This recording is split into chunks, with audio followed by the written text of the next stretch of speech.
Now, I would like to welcome both of our speakers. Thanks.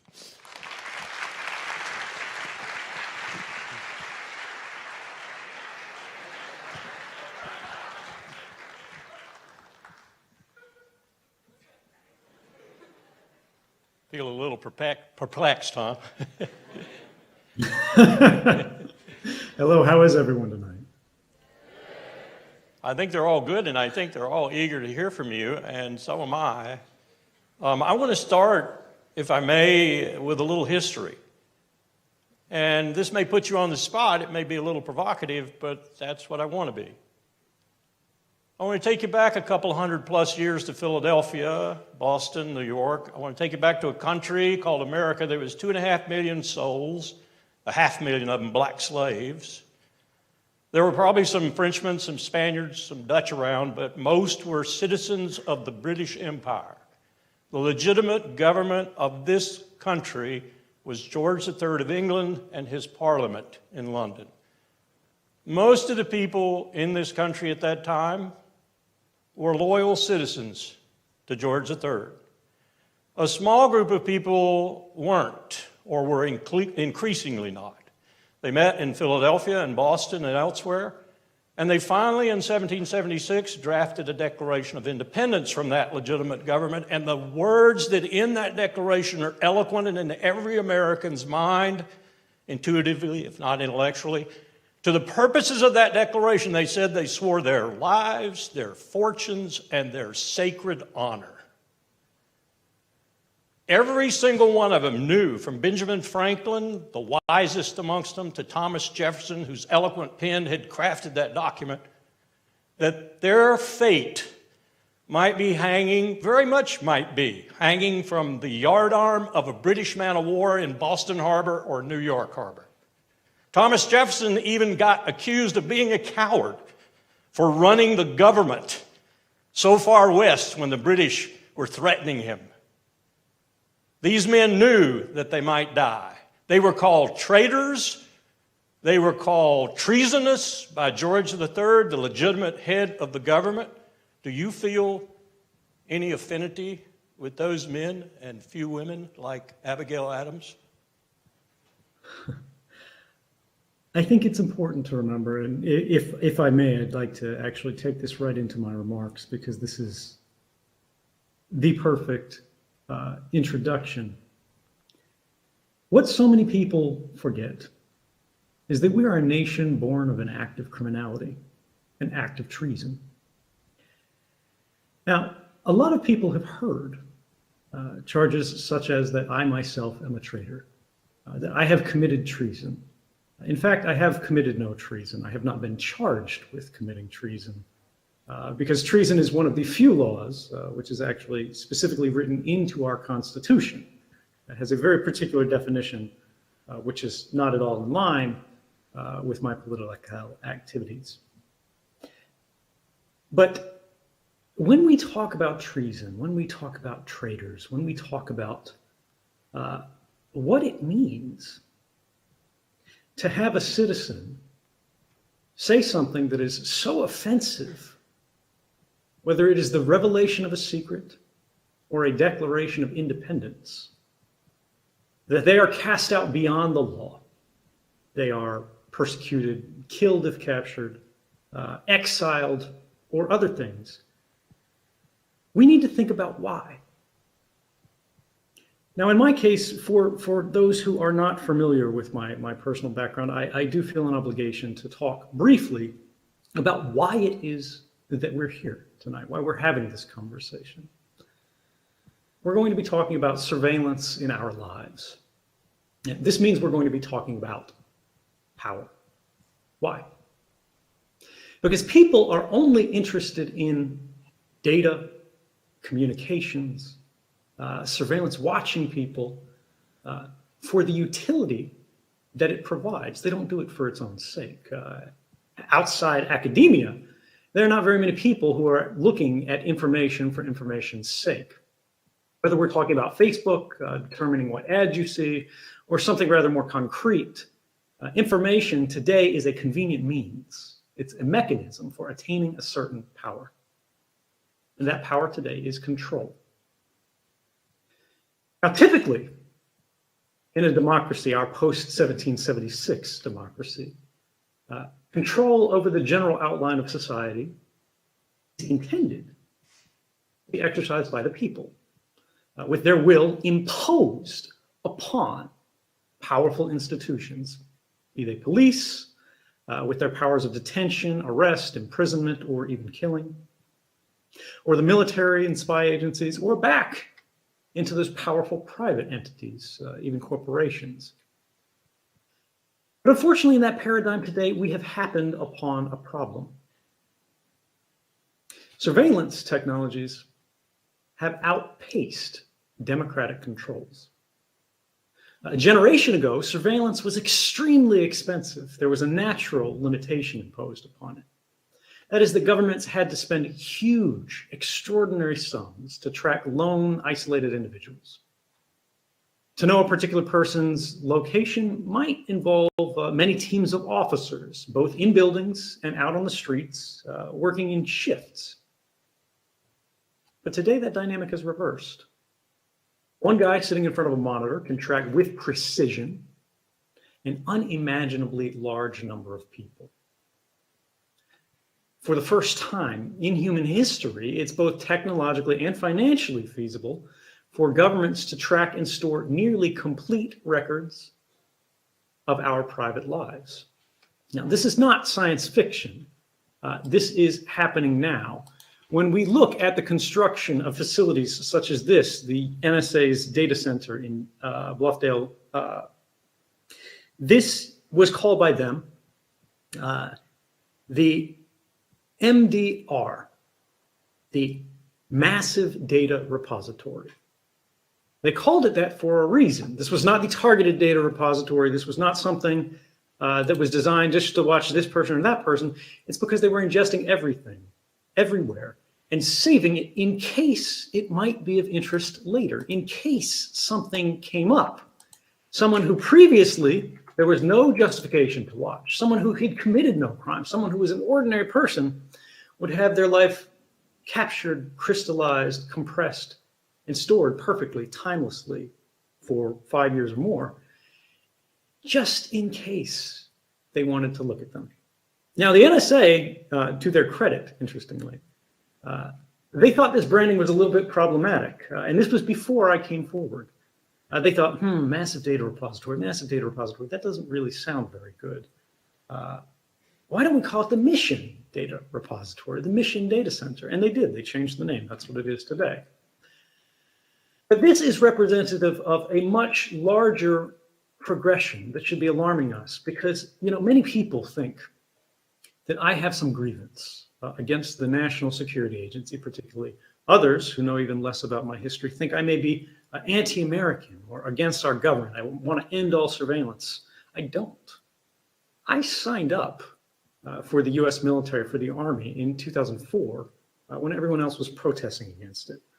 I volunteered to work overseas undercover for the CIA. Then I worked for the NSA overseas. I came back and worked as a Dell contractor for the CIA. And then I went to Hawaii again as an NSA contractor. I was drinking the Kool-Aid for a very long time, right? And this is not to say these people are doing bad things. There is no evil grand conspiracy amongst average NSA employees to burn down your rights, to destroy the fabric of our society. That's not what they're there for. But it's important to remember that good people can very easily do bad things for what they believe are good reasons. And this is what's happening today. Even in developed democracies, places that should know better, in the past few months, the United Kingdom passed the most extreme surveillance bill in the history of Western democracy, called the Investigatory Powers Bill. It takes everything the NSA was doing, institutionalizes it, and expands it to a level of intrusive detail that truly is beyond what we have seen the worst police states in history have within their authorities to go after. This is a law so authoritarian and so abusive that experts say it goes farther than laws like China and Russia, which I think we can all agree are no friend to civil liberties. Now, these problems don't only exist far away in other countries. And this is the central issue that we face in our modern times. In the lesson of these last few years, I would say, in democracy, in the United States, in our government, is that our government, like all governments, does not ask for permission before it acts. It deployed these capabilities, which the federal courts in the United States have said not only were unlawful for the entire history of their operation, more than a decade, not only that they had violated the rights of every man, woman, and child in the United States, but that they were likely unconstitutional, this is a direct quote, and Orwellian in scope. But they deployed these capabilities in secret, even when they knew in advance these programs were unlawful or unconstitutional, at least likely so, perhaps even because they knew this. And this effort succeeded for one particular reason. It was enabled because of failures in our intended mechanisms for congressional oversight. Courts that were unwilling to permit legal challenges. This would be in February of 2013, 4 months before I came forward.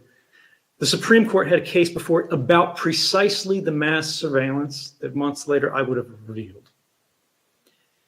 Had the court ruled otherwise, my actions would not have been necessary. No one would have ever heard my name. But the Supreme Court said that although this case raises serious constitutional implications, although this could be a violation of Americans' rights, the government said it was classified.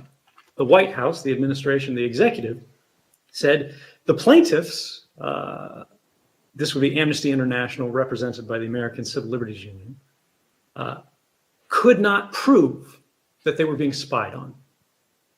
And if you can't prove that it's happening, the courts said we have no role in the controversy. No matter how likely it is, no matter how problematic it would be if it were true, we have to blind ourselves to likelihood and instead confine ourselves to fact. And the government abused that. Now, perhaps this was okay, because we have a tripartite system of checks and balances in the United States. Of course, we have the legislature, we have the judiciary, we have the executive. What of the legislature? We had a Congress that knowingly permitted national security officials to brazenly lie to the public under oath without consequence or even correcting the record. This is a felony, mind you. The most senior intelligence official in the United States of America, General James Clapper, he's the director of national intelligence, was asked by Senator Ron Wyden, one of the good guys on surveillance oversight, if exactly this kind of theorized mass surveillance was occurring, if the NSA was in any way collecting records about millions of Americans. And it looked like this, testimony under oath. Does the NSA collect any type of data at all on millions or hundreds of millions of Americans? No, sir. It does not. Not wittingly. There are cases where they could inadvertently, perhaps, collect, but not wittingly. Unfortunately, a few months later, after journalists finally had the truth of the matter in their hands, they found that that was not true. But this raises a more serious question of, does government lie?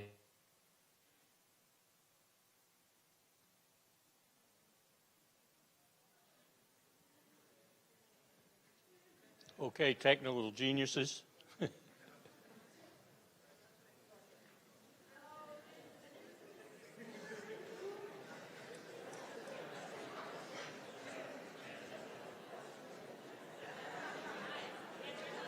I know what everyone's thinking.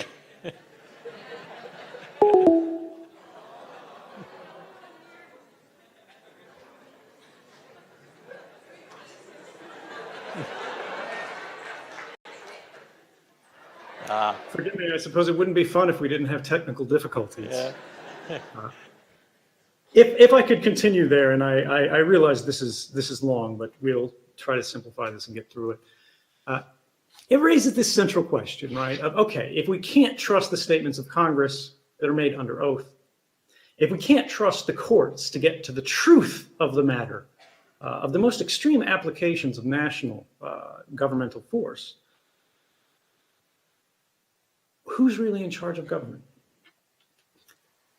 Are we, as we were intended to be, partner to government as citizens, or are we instead becoming once again something closer to subject to it? Are we losing our seat at the table of government? What do we do when the ordinary system of oversight breaks down? What happens when even the most well-designed systems of checks and balances fail comprehensively? I argue this is where we're forced to rely upon democracy's safeguard of last resort. This is the fourth estate, meaning our press, protected by the First Amendment, in alliance with whistleblowers, which are better known traditionally just as sources, journalistic sources. Unfortunately, we're seeing that the ability of journalists to operate free from interference, even in what are traditionally considered liberal and open societies, such as Canada and Australia, are coming under threat. We've seen within classified documents published by the GCHQ, which is the British version of the NSA and our closest sort of signals intelligence partner, that investigative journalists are considered a threat more serious than hackers, but one step less serious than terrorists. This should inevitably lead us to consider what kind of world we will be facing should governments and other powerful institutions, such as corporations, actually succeed in countering the threat of journalism that they are perceiving. What would it mean? If we only knew what governments wanted us to know, we wouldn't know very much at all. Think about it. Can you think of a case recently in which the government knowingly violated the law, whether domestic or international, and for fear of consequence, embarrassment, politics, or any other reason sought to conceal that fact from the public? Think about what we wouldn't know about having the lever of adversarial journalism. We don't have to be talking specifically about national security either. What about official footage, dash or body cameras from police shootings? But when we do go back, what about drone strikes and where they go wrong? Things get darker from there. We ran in this country an officially sanctioned program of torture. That's the finding of our own Senate, right? Not a conspiracy theory, not some fringe news piece. But the Senate didn't make that program public out of the goodness of their hearts. They were not searching for accountability. That was a story that was first broken by journalists. And in fact, the only American ever to go to jail for the CIA torture program is the CIA worker who revealed it, confirmed it on national news, John Kiriakou. But let's look at it from the other side. Many argue that extraordinary powers, right, such as these, are necessary for protecting us or keeping us safe. They use reassuring political language. Perhaps this is true. But we should always be aware that we may not get to choose what it is that we're actually being protected from. Now, I would like to ask you about a particular story that's fairly well known here. This is written by a professor at Georgetown, Alvaro Bedoya, and he wrote about a famous case. Now, the FBI was investigating someone, a prominent religious leader, sort of cleric inside the United States. And the FBI said this guy was in contact with foreign radicals. He's possibly a threat. The Attorney General himself was briefed on the case. Personally approved wiretap said, this is fine, this is what we should be doing, even though this was a US citizen, even though he was born here. He was placed on a watch list to be detained in the event of a national emergency to make sure he couldn't cause trouble. And of everybody the FBI was tracking at the time, the head of the FBI's domestic intelligence unit said he thought this guy was the most dangerous from the standpoint of national security. Do you recognize this case? That assessment, that he was the greatest national security threat that we were facing, this was the person we needed to be protected from, was made 2 days after he gave the I Have a Dream speech. Now, of course, we have seen reforms since then. We had the Church Committee in 1975, which struck what we were told was a grand bargain. The executive would retain all of these powers, but we would get new courts, intrusive courts that would rigorously scrub the activities of these agencies. We would get congressional oversight committees in both the House and the Senate who would see everything that was going on, who would never be lied to, who would never be misled, who could make sure that these things were rigorously overseen. And for a time it worked. But sometime, many decades, after things go on, people get comfortable. Things begin to change. We start to see things fail at the edges. Now the people who sit on those intelligence oversight committees get more than twice as much in terms of campaign contributions from people working for intelligence agencies, contractors, a private war-making industry, than does any other person in the Congress. They have incentives not to look too hard, not to look too closely. And this is not, again, to say the system can't work. This is not to say this is the end of the world. This is to say that we must always be skeptical. We must always recognize that it is the reflex, perhaps properly, perhaps improperly, of governments to conceal, to deceive, and mislead their publics because they think it's the right thing to do. They think it's for a good reason. And it is for this reason that we must reject from our vocabulary terms like national security. Anything that has the word homeland in it should make you a little bit nervous because they mean different things to politicians than they do to you. National security is what Martin Luther King was a threat to, right? These are euphemisms not for saving lives, but for political stability, for the continuity of the status quo, that are intended to popularize things that cannot be justified in plain language with common definitions. This is why they're looking for new words. And this is where I have to pivot. I apologize, we'll go a little bit long. But why this matters so much now? This is not just happening here, right? In Russia last year, they passed what they called an anti-terrorism package, the Yurovaya Paket. Russians call it the Big Brother law. And if Russians are calling surveillance law the Big Brother law, you know there's a problem. China is passing new intrusive surveillance bills that are modeled after the US's own bills very carefully so that the US cannot criticize them for using the same powers to abuse their citizens' rights. We are witnessing the construction of a world in which the most common political value is fear. From Washington to Moscow, from Beijing to Berlin, we are all too frequently hearing from the most powerful officials arguing that we are living in the midst of a period of unprecedented danger. Every day, some new threat, that the threats we face today are greater than ever, and therefore, things must change. We must depart from tradition. Since the turning of the millennium, the last decade, this has given rise to a creeping authoritarianism, a belief that the single most important factor in determining the direction of our society are the desires of our government, where the morality of a given thing has become less important than the simple lawfulness of it. This is a system called legalism. If it is legal, then it doesn't matter. That's the end of the conversation. Hard-won prohibitions from history are being overturned or ignored on the basis of nothing more than a claim that this has become necessary because these are dangerous times.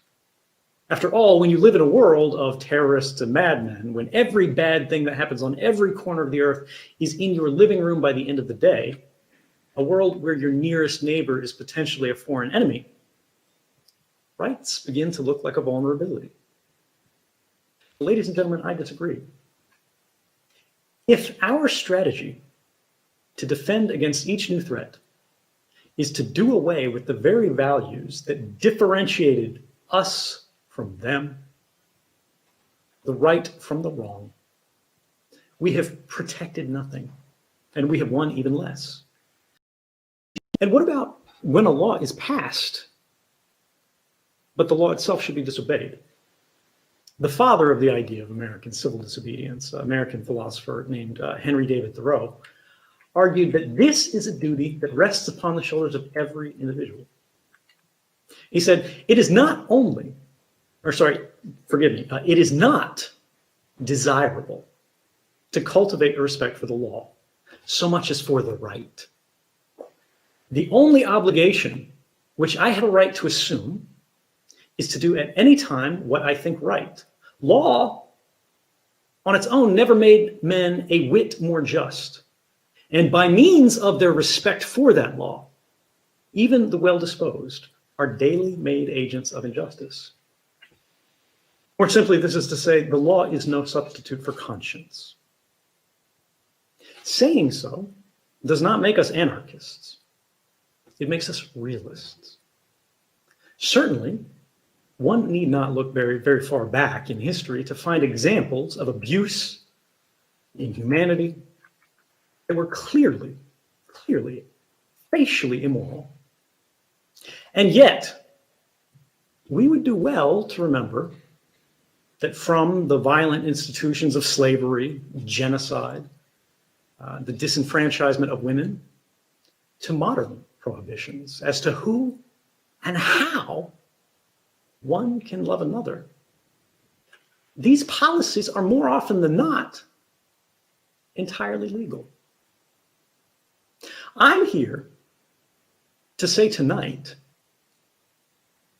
that the support of a majority can never transform a wrong into a right, and that dispossessing a minority of basic liberties, or perhaps entire populations of their privacy, does not become permissible, even if it is popular.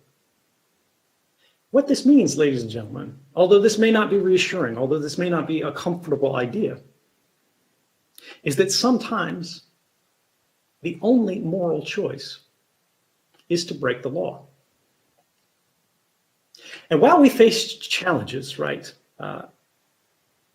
you all know better than I whose hands rest on the lever of power today. If reform is to be had, if progress is to be made once again, it will not be granted. It will not be given to us as a gift. Frederick Douglass said famously, "Power concedes nothing without a demand."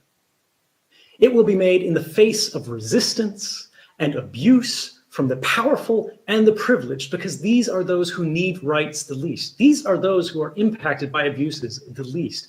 They are sheltered not only from the consequences of their decisions, they're sheltered from our laws. They're sheltered from the necessity of rights. This is not a challenge that we asked for. Nobody woke up and said, please give me a problem to solve. But this is a challenge for our generation nonetheless. When you look at the news, when you look at the rhetoric that's being thrown around, when you see the rise of ultra-nationalism, racialized violence, discrimination, the abuse of minorities, the closing of our civil discourse, it's really easy to get worried, right? It's very easy to feel that things are slipping out of control. Perhaps there's nothing we can do, right? And to think, what is this going to do to me? What is this going to do to my friends? What is going to happen to the people who are sitting next to me in this auditorium, who don't have those same installations, who don't have those same privileges? But I'm here to say, don't be afraid. Because if there's one thing you can learn from me, whether you think I'm a good guy, whether you think I'm a bad guy, whether you think I am the worst person that's appeared throughout history, the lesson we can draw from this is that sometime, whether it comes to our courts, whether it comes to our Congress, whether it comes to our president, our White House, who signed into law reforms that he wants opposed because we had new facts, one voice is enough to change the world. And I think it should be yours. Thank you.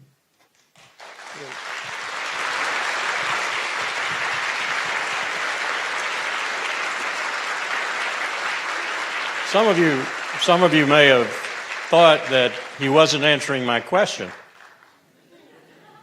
Let me sum up what he said in the words of Benjamin Franklin. Those who would surrender their liberty for security deserve neither. And what that does is answer the ultimate question we're asking all the time today. Indeed, a question I was given to ask up here today. And that is, where's the line between security and our liberty? There isn't any line. Our liberty is our security. And like those people in Philadelphia, if you have to die for that liberty, that ensures that security. There is no line, not in my view anyway. What I'd like to do now is turn it over to the students, because this is your show. Let me first of all thank the media group in particular, because I know they put this on in many respects, and IHS for helping. Let's have the questions, please. Could you tell us your group too? Good afternoon, Mr. Snowden. My name is George Wanze, and I'm with the Black Law School Student Association. My question for you is in regards to the Trump administration, in particular the role that whistleblowers and leakers have come to play with this administration, and what the potential significance of crackdowns are, and what this could mean for an administration that views the press as the opposition party. This is a great question. It's a difficult one. We see again and again, whether it's just the guy's tax returns or his policies, his ideas for where the country should be headed. He says, I'm not going to talk about my plans. I'm not going to talk about my intentions. He's sort of forgetting who he works for, which is us. This is fundamentally a dangerous thing. We already see the systemic response. I have hope for those who are still in government, right? Again, like when I worked at NSA, when I worked at CIA, I got the same thing everybody else did. I got the emails that popped in my inbox that go to everybody in the workforce whenever there's some controversy that says politely, remember, you're not supposed to be talking to the press, which is a little bit of an implicit threat there, but I didn't take it that way at the time. But they also told you how to think about it. They said, here's sort of the organization's position on it. Here's our representation of the facts. And it's very likely that this is happening right now, right?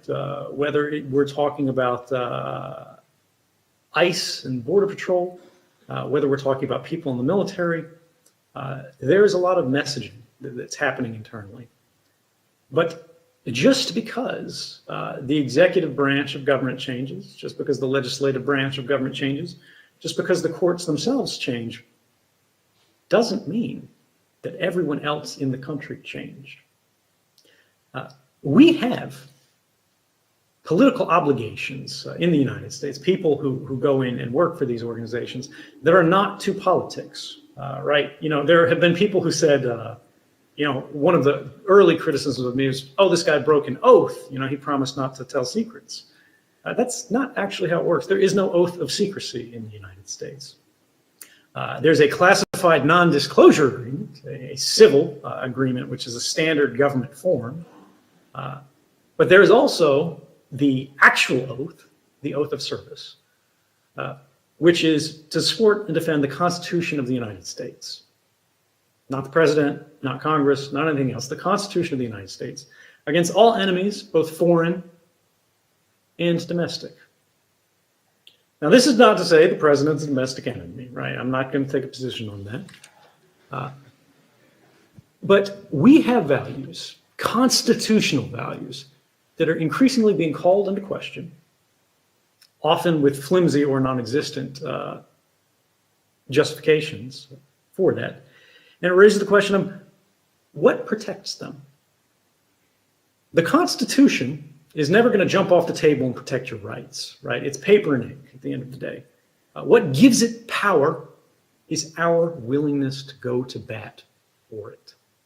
And I would say in this case with these leaks, we are seeing people who are risking serious consequences to do what one would hope, would believe, would be their sincere belief that it is the best way to keep that oath. Now, how that works out in the end, it's too early to say.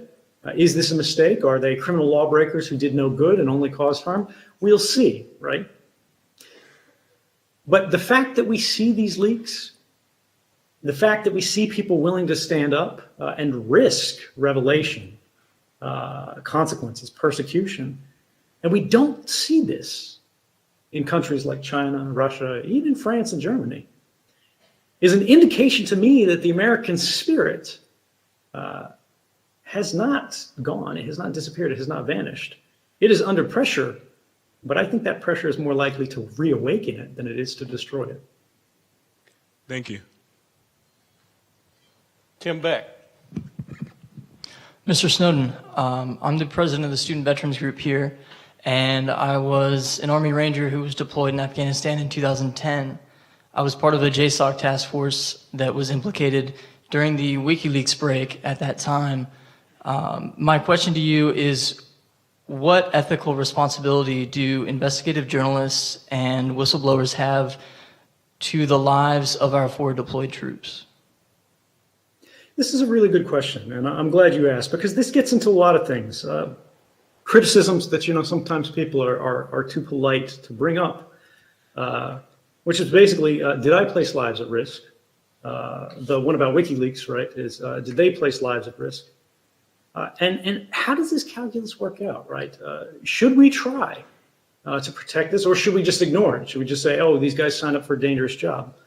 Of course, for me, I think we do have some responsibility, and that's why I went about disclosure the way I did. The number of documents that I published, not everybody knows this, is 0. I could have uploaded these things online. I could have sent them to WikiLeaks, but I didn't for a specific reason. I gathered what I believed to be evidence of criminal wrongdoing or unwise policies, right? Things that had an impact or implication on rights, as well as documents that I never intended to be published, right? But journalists needed to have access to understand where these programs are effective, where they do need to be protected and perpetuated, and where they're not, and where the government is basically snowing them and saying, oh no, this is fine, we don't do that kind of stuff. Because the government, of course, just basically says, oh no, none of this should ever be published. They had to have the context, right, as well as the smoking gun. So each journalist that received this material from me was required, as a condition of access to the archive, not to publish any story simply because it was interesting, simply because it was newsworthy. They were required to stake an independent editorial judgment that each story was in the public interest to know. This meant that there would actually be some public value rather than simply it's informative, right? It's some secret that people didn't know. In all cases that I'm aware of, this process was followed. Now, do I agree with every publication decision? No, I don't. But this is actually the reason why I made sure that I was not in the process of publication. Because I'm not the president, right? I should not be making decisions, nor do I believe any individual should strictly be making decisions on their own about what should be known, what should not be known. Now, I'm pretty conservative. There are other people who disagree. WikiLeaks, for example, takes a very different position on this. But I went further beyond this. The journalists, before they published any story that they independently said this needs to be known, went to the government in advance of publication. They were required to do this by me, to give the government a chance to argue back exactly this thing. Maybe I didn't understand what the hell I was talking about. Maybe I didn't understand what these documents meant. Maybe I misrepresented them to the journalists, tried to push them in a political direction or something like that. Maybe the journalists couldn't see the big picture, and this would impact lives, right? Somebody would get hurt in Afghanistan, in Iraq. Somebody somewhere would come to harm. Some program would be shut that was necessary, valuable, that was saving lives every day. And in all cases, that happened, right? The government didn't have a veto right, but they had a chance to make their case. And there are some cases where they changed stories as a result. I'm not aware that they actually killed a story completely, that they spiked it, but they did change them. Now, the idea here, why I was doing this, was to replicate that same system of checks and balances that's supposed to be functioning amongst the government, the White House administration, the courts, and the legislature. If I went and said, I'm just going to do this my own way, that wouldn't really mesh properly with what the real problem was. Now, did I do it right? Does that mean nobody could be harmed, nobody could be risked, there was no danger at all? It doesn't, right? Things could go wrong. Problems could still happen. But ultimately, we have to argue on the basis of evidence today. In 2013, a lot of people came forward and they said, look, this is dangerous. People are going to have blood on their hands. Any journalist touching these documents, lives are going to be lost. But by 2017, nobody talks like that anymore. There has been no public evidence at all that's been presented by the government that anyone has come to harm as a result of these disclosures. We know for sure no one's died or been harmed. There have been allegations, right, that this has made intelligence collection more difficult here. Maybe somebody's changed their methods of communicating there. It's possible it's true. We can't prove it. We can't disprove it. There have been studies done that have said that's not the case, but we don't really know. But the central question that we need to answer here to resolve this is, if something had to be published because the public could not cast their vote in an informed way, without this information, should it be, even if there's some potential risk involved in that process? This is a hard question, right? And everybody has to come to their own decision. But this is why the First Amendment is first. This is why, more than anything else, we protect the freedom of the press in the United States. Because while we see officials talk about allegations of harm, right, talk about potentialities of risks, what they're actually doing is shifting the conversation from the concrete harms of these unlawful programs, of these specific facts and circumstances which we have, which we know, which we can prove, to the theoretical risks of doing journalism. Somebody could get a story wrong, and it could have consequences. Ultimately, I will always come down on the side of the press, because that is the way our country is designed. I do not intend, and I do not recommend that anybody else should try to place anybody at risk, right? It doesn't matter whether you're a soldier. It doesn't matter whether you're an ordinary person.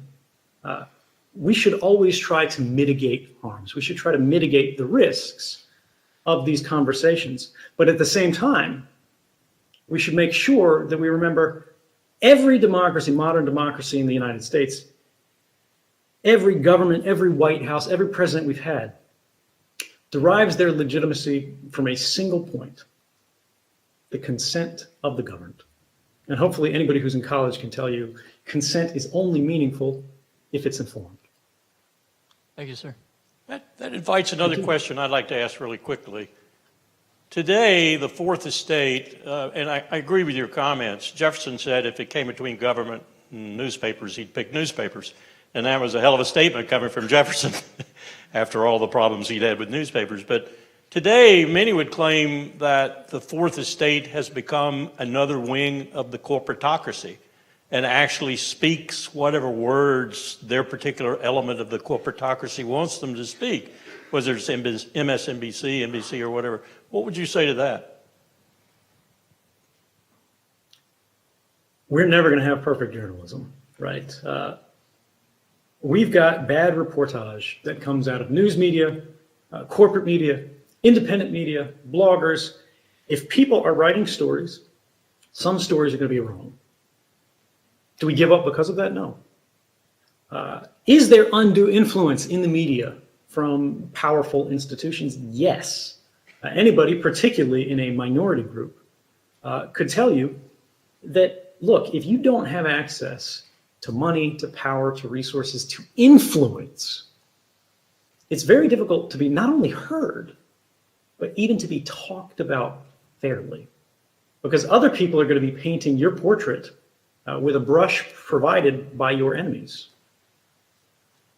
Again, I don't want to speak beyond my expertise here. I don't want to pretend that I have the answers to these. These are classic hard problems in democracy, but I think the answer to this is not that we shut down, that we go, oh, we can't trust the media. It's to learn to think critically. In every case, the answer to bad speech is not censorship, right? The answer to bad speech is more speech, better speech. Ultimately, as long as we remember a single point, which is that which can be asserted without evidence, must be dismissed without evidence, We can have a fact-based conversation that regardless of how people are writing about it, we can arrive at our own decisions in an informed and reasoned way. Ultimate purpose of a university is to teach people to think critically. Next question. Hi, Mr. Snowden. My name is Jenny. I'm an international Chinese student from Project Pengyou. Project Pengyou is a club that we try to build empathy between U.S. and China on a grassroots level. So back in 2013, when you chose Hong Kong as your safety harbor, many comments are saying that it has strained the U.S.-China relationship, especially during the time when President Xi was newly elected. So my question is, have you anticipated that critic after your action, and what's your thoughts on that? Thank you. No, not really, because I mean that a lot of this is people put too much sort of mastermind influence in it. They think, you know, myself or the journalists, or perhaps us in like conspiracy, are sitting around and like we're moving these chess pieces, deciding when to release this story or whatever. I had no influence on the editorial decision of when particular stories were published, when they ran, because I'm not a journalist, I'm not an editor, right? I'm the source. I simply say this is what's going on, and they decide when and how to run that. Beyond that, you know, there's a question, did it actually strain U.S.-China relations? I don't think that's actually the case. I think more than anything else, the activities of the Chinese government and the United States government are the things that strain relations. And there's a larger idea here, which is when someone reveals a secret, are they the one who caused harm, right, of consequence from things that came out of this? Or the people that did the activity that were being revealed, the one who actually caused the harm, right? U.S. and China relations, even particularly today, do not seem to be defined on the basis of surveillance, on the basis of military force, anything like that, so much as they are on the basis of trade. We're talking about currency manipulation and things like that. That's what gets all the ink nowadays. But were that not the case, right? And we look at cases like the NSA hacking into Chinese hospitals, Chinese universities. The Chinese have done similar things. I'm not aware of the targeting of civilian infrastructure, but that wasn't my specialty. I looked at hacking of defense agencies and things like that. Is the revelation of this the actual source of harm? Or is the fact that somebody somewhere made a decision and said, you know what, it is a hospital. If something goes wrong, lives would be lost. But we really want to have control of this point of infrastructure for whatever reason, right? Whether it's a contingency for military, intelligence, or economic conflict, whether it's simple, traditional espionage, the kind that always happens, or other things, it is institutions and organizations that are responsible for their own decisions, not newspapers. I'd just like to add to that, and to answer your question, Richard Haas and I conducted policy planning talks in Beijing with Wang Yi and Shui Tenkai in 2001, July 2001.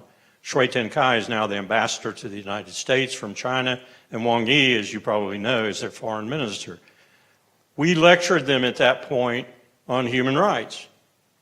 Were I in Beijing again with a country behind me that had tortured people, I would find it extremely difficult to deliver those talking points. That's a change. That's a major change. Next question, please. If anyone from the audience would like to ask a question, come on up.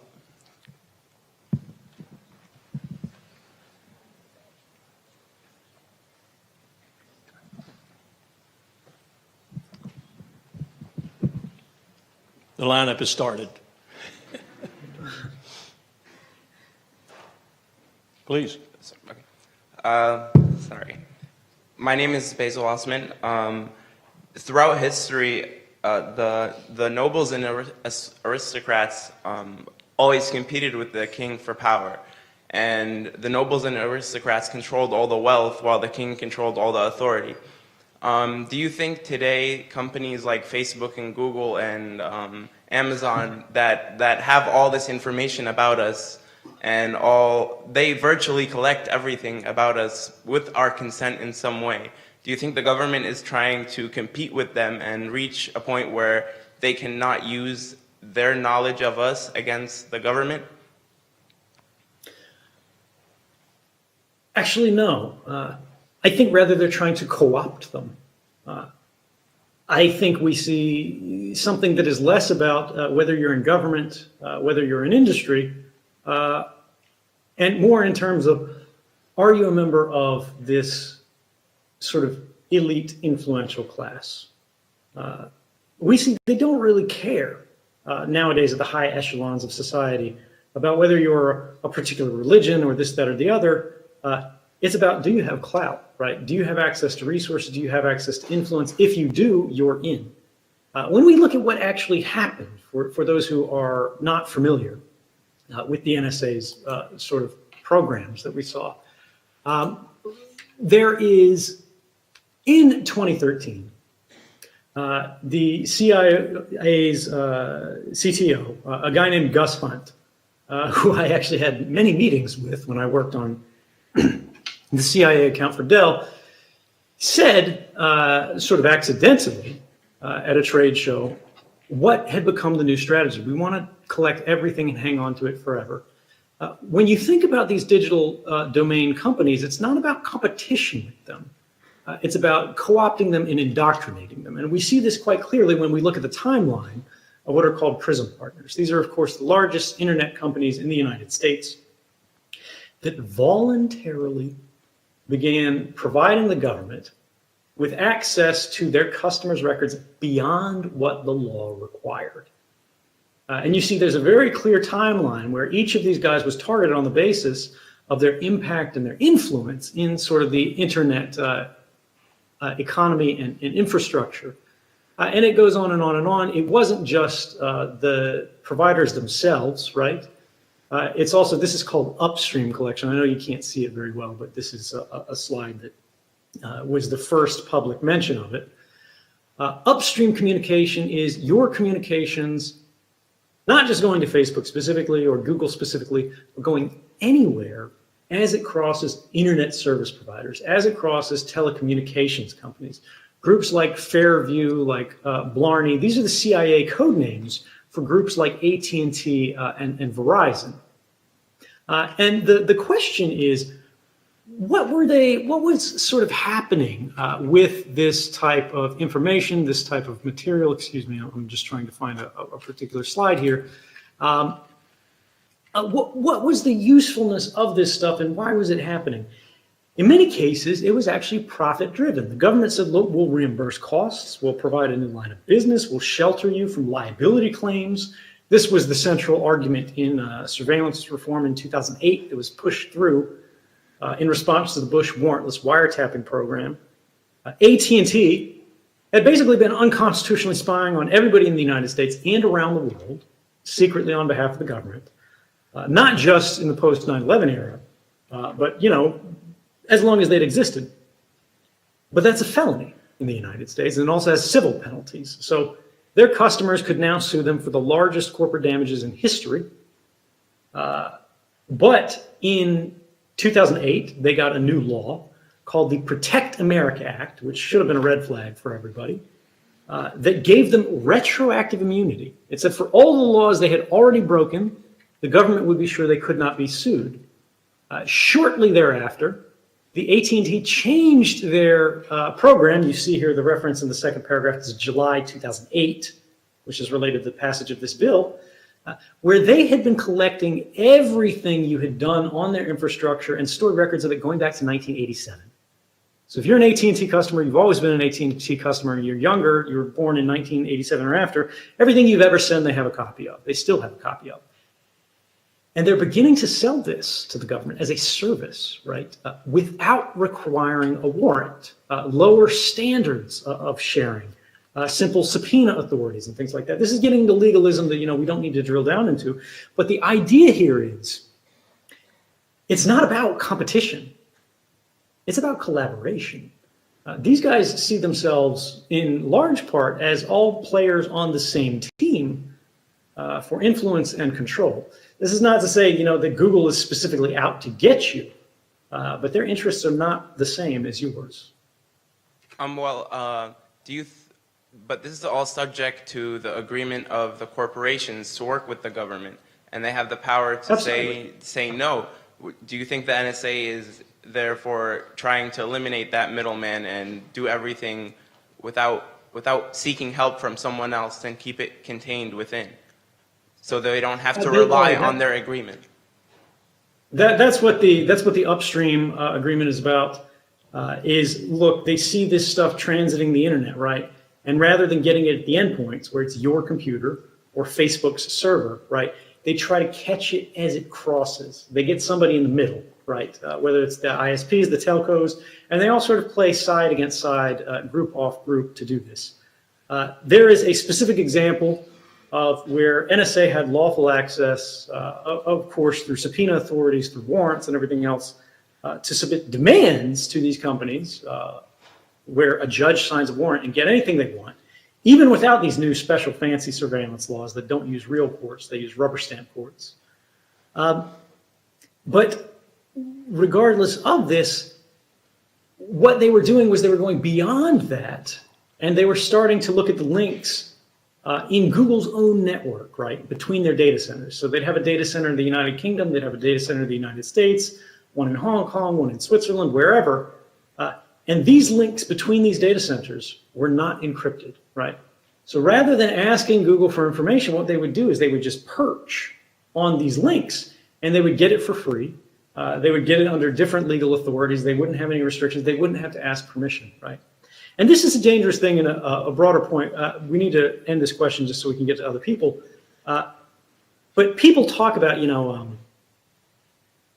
privacy versus security, and they say that's what this is about. This is not what that's about. This has never been a controversy of privacy and surveillance because privacy and security, because they are not competing values. When privacy increases of a person, their security increases. If no one knows what you're up to, no one can take action against you. No one can basically make you vulnerable.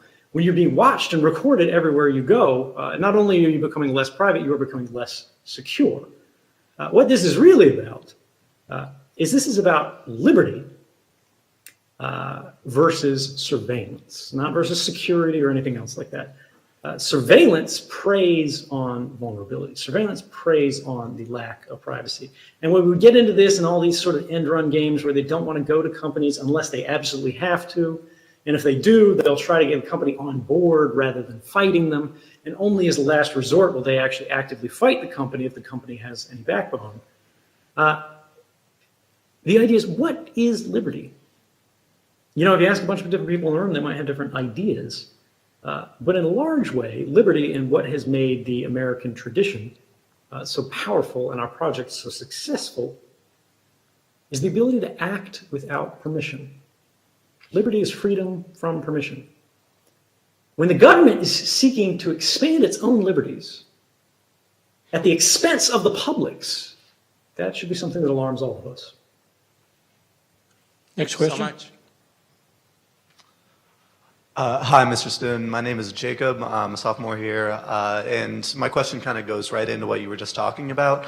With the advent sort of today of remote controlled attacks, with the radicalization via social media, via the internet, you've spoken somewhat derisively several times about these politicians who will use fear as an excuse for infringements on liberties or just increased surveillance, depending on how you look at it. Is there no situation in which increased surveillance is justified? Would you say that these remote controlled attacks do justify some increased surveillance today? And if so, is there a right way to do it? Is there a right way to go about it? So this is a good question, and it actually gets into something that, again, the reason I speak broadly about this is because it's difficult to cover the nuance in limited periods of time. But there's two broad types of surveillance that are in broad use today. Mass surveillance, which is what I have criticized, what I have revealed in the United States. We have the Fourth Amendment in the United States, right? Which is prohibition against unreasonable search of your private documents and things like that, seeing what you're doing, what you're up to. But also the seizure of them in the first place, right? Which means grabbing them. Now, this issue has never been settled in the courts in modern day. The entire reason mass surveillance is happening right now is because of a court decision that happened in the 1970s in a case called Smith versus Maryland, where one guy was making harassing phone calls to one woman. She saw him drive past her house or something like that, got his license plate shortly before or after one of these calls was made, and went to the police. The police went to the phone companies and said, look, in this case, we don't have a warrant, but we do have this guy's license plate. We did see him going past. Will you just give this information to us voluntarily? And the phone company said, yeah, sure, whatever, fine. We'll give it to you. In that case, the Supreme Court said this guy didn't have a right to privacy because they didn't actually wiretap him. They didn't listen to his calls. They just got the records of who he had called and when. And it didn't come from him. It came from the phone company. So the phone company said these aren't his records, they're our records. This is called the third party doctrine. Since then, it has never been revisited at this level in the context of mass surveillance. But the problem is this. In that court decision, they were talking about a lone individual in a specific instance, in a specific case. The government has interpreted that in the past 40 years to mean, well, if one person in one case where they had eyes on this guy and he was doing all this stuff, and the company did it in a very narrow, specific way with just this range of calls here, we can do it to everyone, everywhere, all the time, forever. If we can collect one guy's phone calls without a warrant, we can collect everyone's phone calls without a warrant, their emails, their internet traffic, whatever, as long as it meets that same sort of idea where it's metadata, right?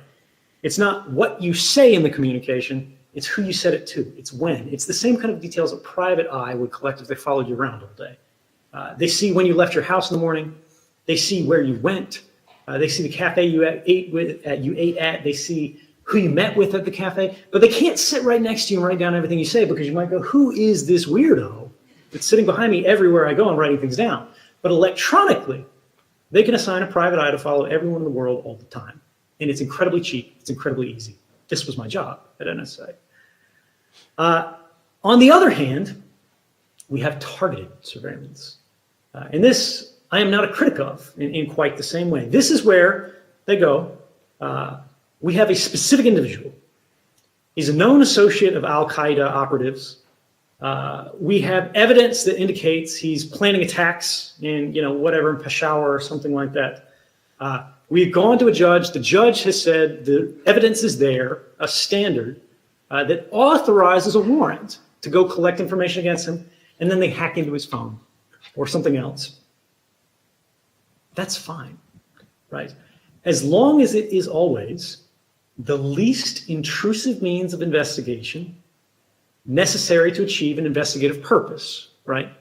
This means you don't go for the atomic bomb to swat a fly, right? You climb the ladder and you go, look, nothing else will work. We have to go after this person. And the judge says, look, that's fine, right? And no judge in the world gets cold feet about authorizing warrants on terrorists. That just does not happen. Our secret rubber stamp FISA court, right? I talked before about this sort of fake court. We have two courts in the United States, two systems of courts. We've got the ordinary open federal courts that everybody knows about. And as part of that grand bargain in the 1970s, the Foreign Intelligence Surveillance Court, called the FISC. All the judges on this court are appointed by the same person, the Chief Justice of the Supreme Court, right, who at the time now is very seriously conservative. So you don't have a normal mix of opinions on this court. And in the 33 years that its decisions were being studied by Mother Jones, they saw the government had requested warrants through this court about 33,900 times. And in those 33,900 times over 33 years, you know how many times the court said no? 11. Right? So it's not like warrants are hard to get. It's not like this is a huge burden that they can't go around. And all of our laws are written in surveillance for such a way that they've got like 72-hour emergency provisions, where if they think a terrorist has just traveled and they need to hit this guy specifically, they can wiretap him first, then go to the judge 3 days later to actually do the warrant. So they got lots of flexibility here. The problem is this. These are natural limitations on the amount of surveillance that the government can do, and the government doesn't like that, right? And I don't mean this is like the NSA is bad, you know, the American government is bad. All governments are like this. This is just the way that power operates, right? They want the maximalist position. And here's my biggest beef with mass surveillance. The programs that I revealed that everybody was saying was, oh my God, this is necessary, the defense of the country, you know, everything's going to end if the secret gets out. The president himself, Barack Obama, appointed 2 independent investigative commissions in the wake of the revelations of 2013, who looked into these mass surveillance programs. They had complete access to classified information. They interviewed the CIA director, NSA director, FBI director, all these guys. And they could not find a single instance in more than 10 years of operation where this kind of mass surveillance had not only saved a life, right? It had never done that. They said it had never even made a, quote, concrete difference in the outcome of any counterterrorism investigation. Moreover, it hadn't contributed to the discovery of a plot or anything like that. The Bush-era warrantless wiretapping program called Stellar Wind was similar. This was the document that actually made me realize I need to come forward. It's long, a secret history. If you're interested in it, search for Stellar Wind, Washington Post. You can read the entire document online, the analysis of it. We thought the program ended when Bush said it ended, but it didn't. He actually split it into 2 parts. The public part that the government branded after the fact the terrorist surveillance program, because the press found out about it, and they needed to describe it, they shut down. But another part called the PSP, the President's Surveillance Program, had secretly continued. The Attorney General of the United States had said, this program is not lawful, it's not appropriate, it should not be continued under these legal authorities. Rather than the president saying, okay, let's change it, let's move it to different legal authorities. And this is the post-9 era, 9/11 era, where any law could be passed, anything could be justified. They said, no, we don't want to actually get permission for this. Instead, secretly, the vice president's lawyer, David Addington, went to the NSA director, Michael Hayden, and said, hey, NSA director, will you warrantlessly wiretap everybody in the country, even if the attorney general says it's not okay, because the president asked you to? And he said yes. Now, that's a fundamentally dangerous thing, but here's the problem. Even with that program, another mass surveillance program, there were secret studies that showed that it, too, hadn't made any concrete difference in terrorism investigations. So for me, this raises the central question. Why are politicians justifying programs on the basis of saving lives, of countering terrorism, that for more than a decade have never shown any value for countering terrorism? They're not stupid. Right? Governments aren't, they're many things, but they're not often incompetent across all levels, particularly at the working level, right? When you go high up as decision makers, you might get some questionable decisions. But the real answer is these programs were never about terrorism. They do have value. Mass surveillance has value, just not for saving lives. It is valuable for traditional espionage, diplomatic manipulation, economic espionage, and social influence, right? Controlling the narrative, shaping the way the world thinks about issues and understanding what everybody's thinking, who's connected to who. These programs are about power, right? Targeted investigation, targeted surveillance has a clear, centuries-long track record of working, of saving lives. Why are we not focusing on that? Thank you. Please. Hi, Edward. My name is Danielle Gray. I'm a freshman here. We're going to tolerate his patience for as long as he will tolerate us. Okay. Awesome. So I have a question. You were discussing a bit of the danger of having so much data in the hands of people who have power and using that power to control people. How has the U.S. government, from what you've seen already, used our data to influence how we vote, influence how we spend our money? And also you mentioned that companies can sell our data to the government. Have there been instances of the government selling our data to others? And also, is there a potential of people hacking into the government data and that being a danger, like what if insurance companies could find out who has certain pre-existing conditions, charge us money? What are some dangers here? So there's a lot of questions in there. But I'll try to go sort of rapid fire through a couple of them. One, has the government lost access to or lost control of the secrets, right? And their basic argument for why we should be okay with this is they go, we're not using this for bad purposes, and we're the government, right? We're the freaking NSA. Nobody can control a secret like us, right? We got clearances and top secret and vaults and guards and dogs and fences and all this stuff, right? Your secret's safe with us, even if it's something you don't want anybody to know. Yet just in the last week, the CIA's top secret hacking tools are all over the internet. Anybody can download them right now. It's honestly unbelievable to me that this is still happening after so many examples, so many warnings that this kind of stuff can be happening. The NSA that was the NSA that happened this week. Last month, it happened to the CIA. Before that, of course, there's my revelations, WikiLeaks revelations, all of these things that indicate the government's having a really hard time controlling these secrets, right? They say, trust us with this, it'll never get out, but it gets out all the time. These things are happening not just once a year nowadays, they're happening every couple months. The OPM hack is perhaps the most famous example if you work for the government, right? If you are a veteran, anybody who filled out what's called the SF-86, Standard Form 86, which is the government clearance application. It's a 27-page long form, which is basically everywhere you ever lived. Have you ever been arrested? You ever go to a therapist? All your family, every job you've ever had, all of your friends, everybody who knew you were here, so they can go, you're not a spy, right? But it's intensely private information. Held for basically every active duty service member because they've all got secret clearances nowadays, and people who have TS have even more in there. This was hacked, they believe, by the Chinese, right? And they have the entire database. Now, at last count, 1.4 million people have clearances in the United States that are active, but many more have clearances filled out these forms that are not active, right, that have just lapsed. They're still in the database. If they can't protect the identities of their actual spies, right, how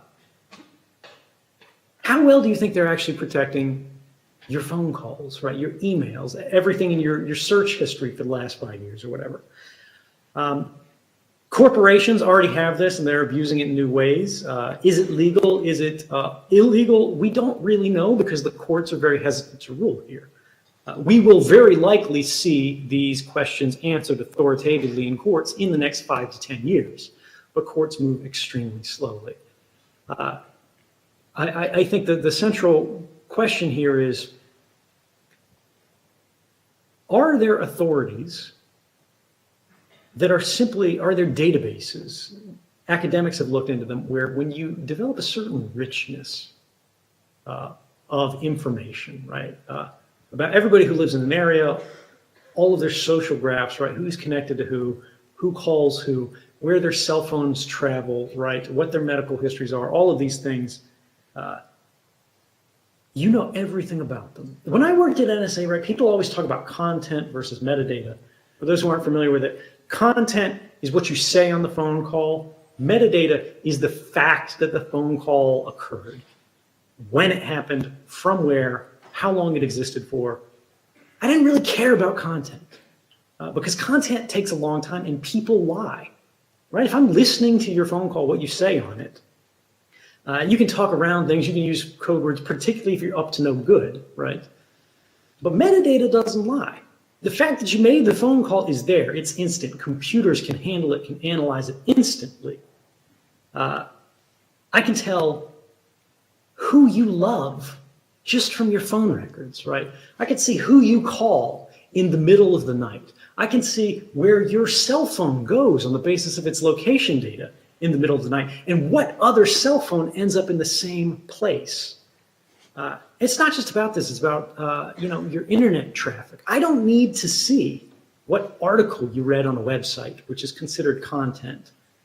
If I can see it's a gay and lesbian website, right, itself. Basically, the way encryption and content provisions on the internet work right now, saying you went to NewYorkTimes.com/whatever story,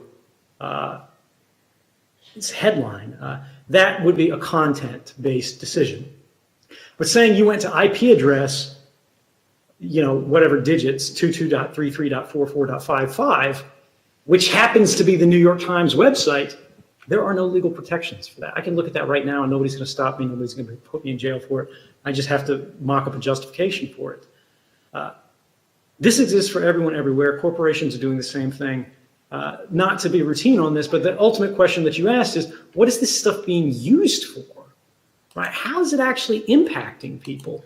And when you look at that, we see that their own documents, this is from my archive, the journalist published, they found that the NSA's own classified documents said they were spying on the pornography viewing habits of people whose politics they did not like.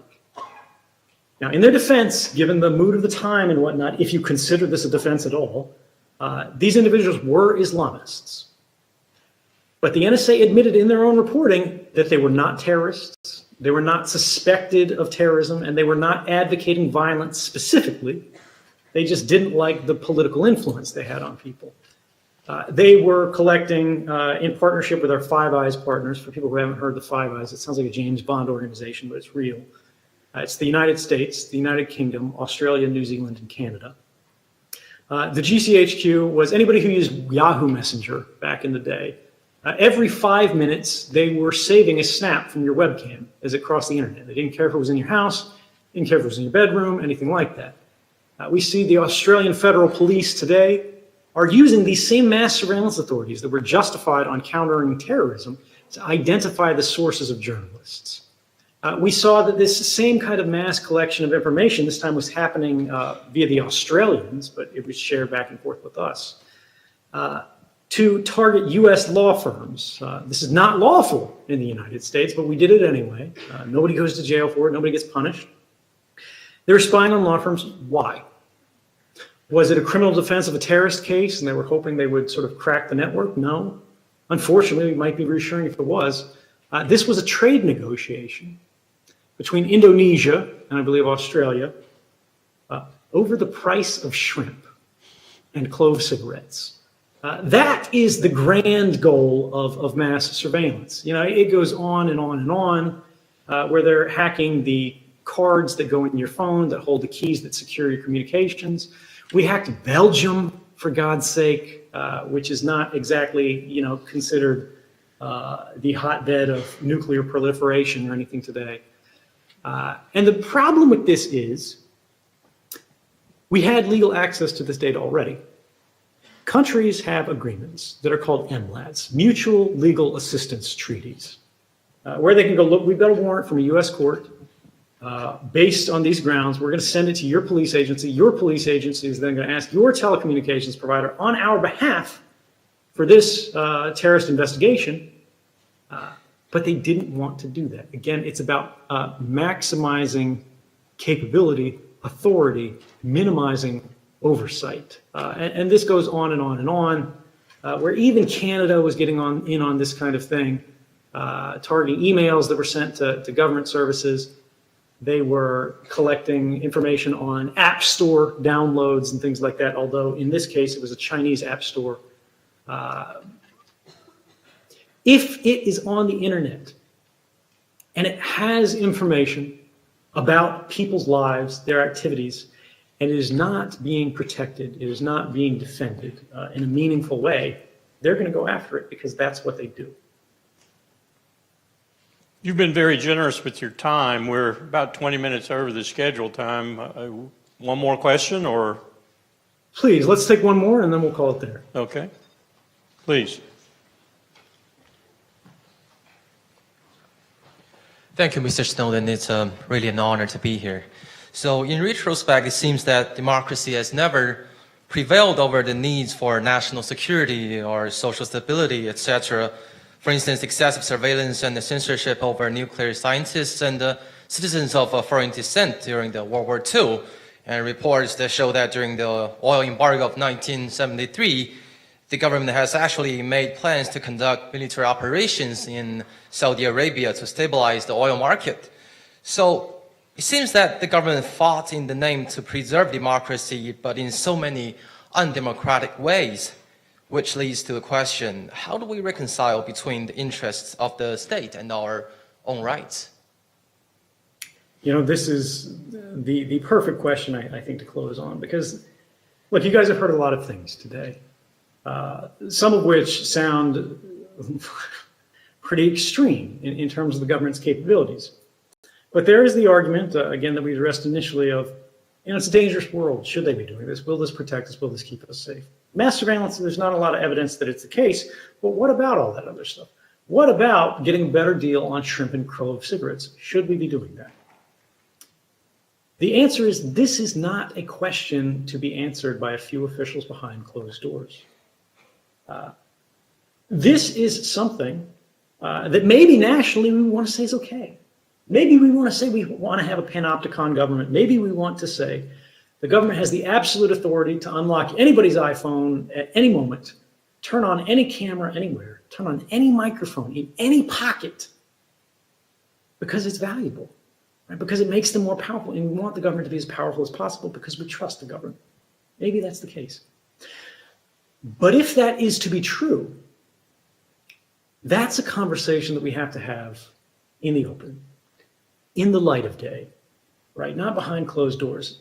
What happened in the last decades is the government removed the public's seat at the table. In the last few years, we're getting it back because now we know what's going on. Now we can say something about it. But we don't have that much influence, unfortunately. A vote only does so much. The current status of our national political equilibrium should be all the evidence of that we need, where we can have a majority who votes for one and another ends up in power.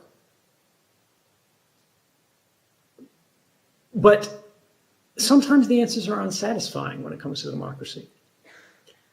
What we can do is make the government as accountable, as responsible, and as transparent as possible given the constraints of the day. And as long as we stick to the facts, right? As long as we stop saying, oh, mass surveillance, we need to spy on everybody because it's saving lives, when it's not, and there's no evidence of that. But it is really great for getting a better deal on shrimp. We need to have that kind of debate. One of the things that I would say in finality, it didn't come up, but you know, people are concerned about is this idea of whistleblowing, right?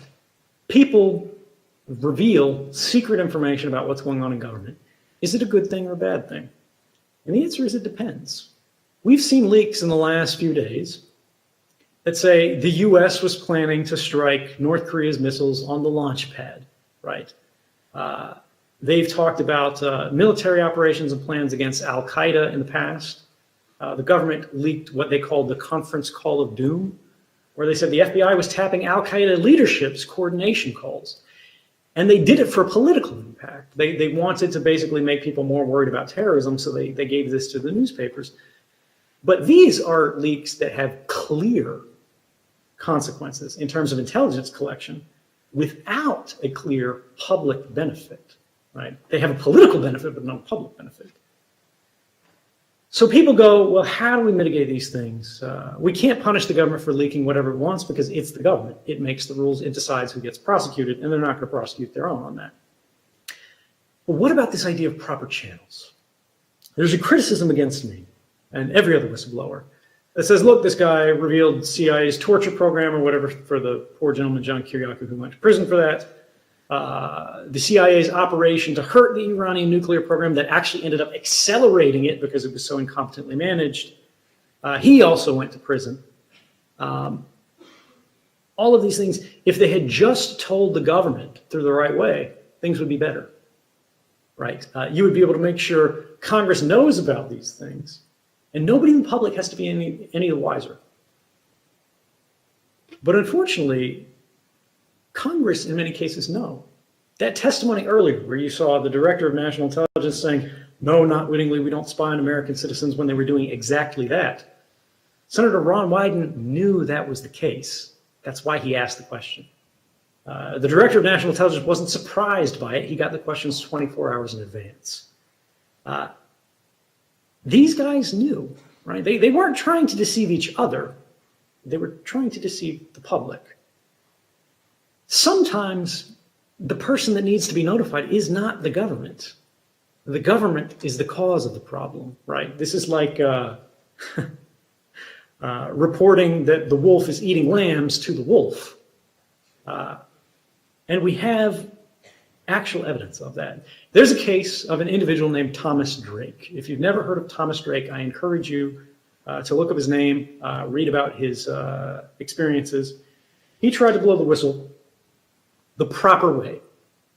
Went through all the proper channels at the NSA, Department of Defense's Inspector General, went to Congress, told all these guys what was going on, that it was unconstitutional, that it was illegal.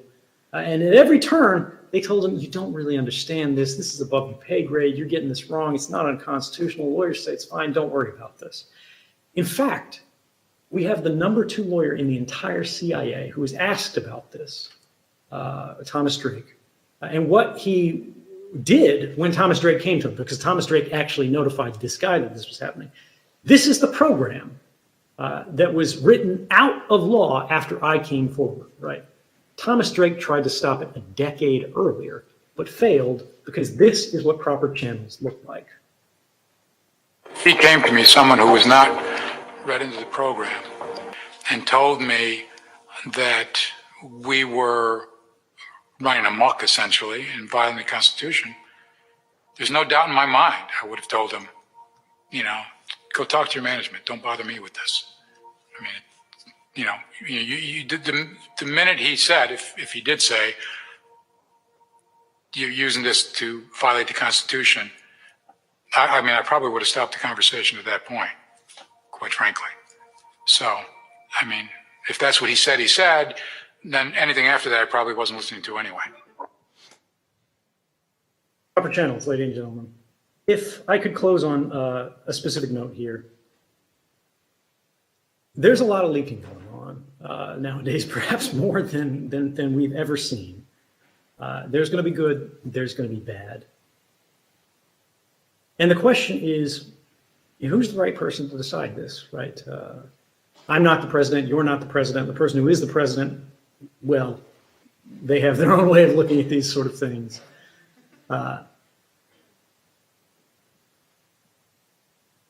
Ultimately, whistleblowers are elected by circumstance. Doesn't matter who you are. Doesn't matter why you did it. What matters is what you witnessed, what the truth is. If you have seen a crime, if you have seen some injustice, if you see something wrong that you think could be changed by speaking out, by doing something about it, you need to think very seriously about what your obligations are. Not just to the ideas of altruism, right, a better future, serving democracy or whatever, but to yourself. Because when we tolerate injustice, and we all have a level of this, right? Every day we have a level of inhumanity, incivility, injustice that we can tolerate. When we see a homeless person on the street, a panhandler, we turn our heads away, we go, oh, I don't have time for this today, I can't deal with it, there's too much going on. But then there's one step further. I would not encourage anybody to come forward if they didn't think it could make a difference. But there are cases where it can, right? And when you see something wrong, and you think the world should be better, you think the program could be better, you think the program is supposed to be better, you think it is against the law for things to be occurring as they are, or even if it's not illegal, it is clearly immoral, as so many institutions throughout history have been, do you have an obligation to resist it? You have a voice, ladies and gentlemen, and that voice matters. It is not enough to believe in something. If you want to see a better world, you have to make it. Don't believe in something. Stand for something. Use your voice, and good luck. Thank you. Thank you.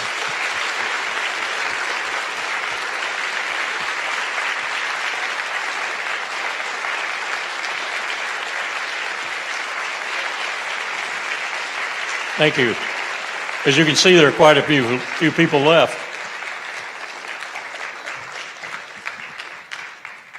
You know, as he was talking there at the end, I couldn't help but think of those last lines of Delausing from Bertolt Brecht, where, you know, in the GDR, East Germany, he says, maybe the government should hold an election and elect a new people. Thank you. Thank you, and good night.